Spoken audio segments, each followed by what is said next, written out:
Glycolysis is the principal route of carbohydrate metabolism. It is the major pathway for ATP synthesis in tissues lacking mitochondria, for example, the erythrocytes, cornea, lens, etc. In glycolysis, glucose, which is a 6-carbon compound, gets broken down into two molecules of pyruvate, which is 3-carbon compound. During this process, energy is produced in the form of ATP and NADH. Glycolysis is also called as EMP pathway. It is the only pathway that occurs both aerobically as well as anaerobically, and it occurs in the cytosol of the cell. Okay, now let's understand glycolysis step by step. We know that glycolysis is a process in which energy is produced in the form of ATP and NADH. However, in the first part of glycolysis, whenever a phosphate group is being added, ATP will be utilized. Since we are adding something to the glucose, energy will be utilized. Therefore, in the first step, glucose is being converted to glucose 6-phosphate. A phosphate group was added, therefore, one ATP is utilized. This takes place with the help of an enzyme glucokinase or hexokinase. The difference between the two enzymes is that glucokinase is primarily found in the liver and the pancreas, and it acts only when an abundant amount of glucose is present. That is, for its action to take place, glucose should be very high in number. For example, after a meal. Therefore, we can say that it has very, very low affinity for glucose. Whereas hexokinase is present all over the body and acts even in the presence of small amount of glucose, and therefore we can say that it has very, very high affinity for glucose.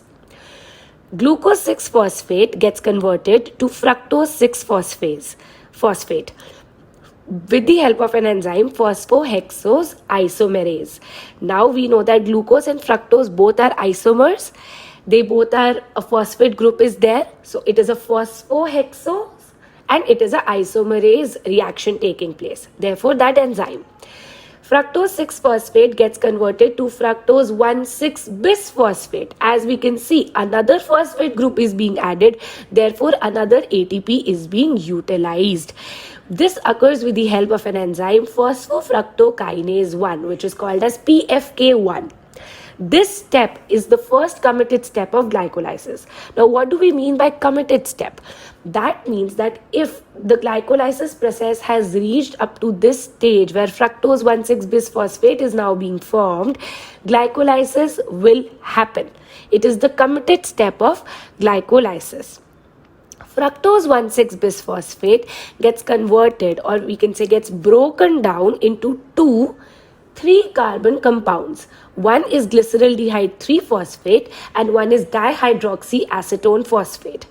Now, we studied earlier that one molecule of glucose provides two molecules of pyruvate. This is the step where that takes place. One time the cycle goes ahead with glyceraldehyde 3-phosphate and then finally forms pyruvate, and then dihydroxyacetone phosphate also gets converted to glyceraldehyde 3-phosphate, and again a molecule of pyruvate is formed.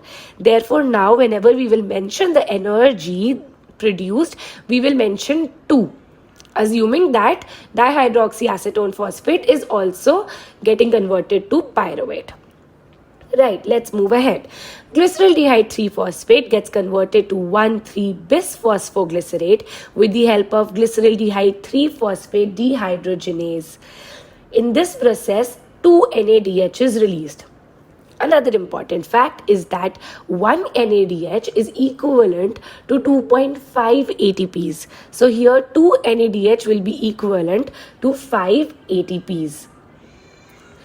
Glyceraldehyde 3-phosphate dehydrogenase is a very important enzyme. 1,3-bisphosphoglycerate gets converted to 3-phosphoglycerate with the help of phosphoglycerate kinase. In this process, 2 ATPs are produced. This phosphoglycerate kinase produces ATP with the help of substrate level phosphorylation. 3-phosphoglycerate gets converted to 2-phosphoglycerate by phosphoglycerate mutase. 2-phosphoglycerate gets converted to phosphoenol pyruvate with the help of an enzyme enolase. Enolase gets inhibited by fluoride. Phosphoenol pyruvate finally gets converted to pyruvate with the help of pyruvate kinase. In this process, 2 ATPs are also being produced. ATP is being produced by pyruvate kinase with the help of substrate level phosphorylation.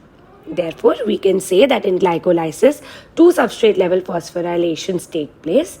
One is when 1,3-bis phosphoglycerate gets converted to 3-phosphoglycerate, and another one is when phosphoenol pyruvate is converted to pyruvate. Let us focus on the energetics in glycolysis.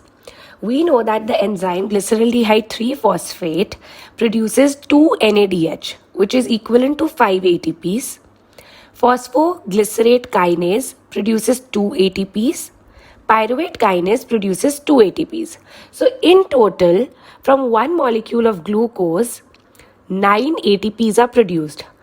However, 2 ATPs are utilized by hexokinase and phosphofructokinase, as we saw earlier, because of the addition of the phosphate group.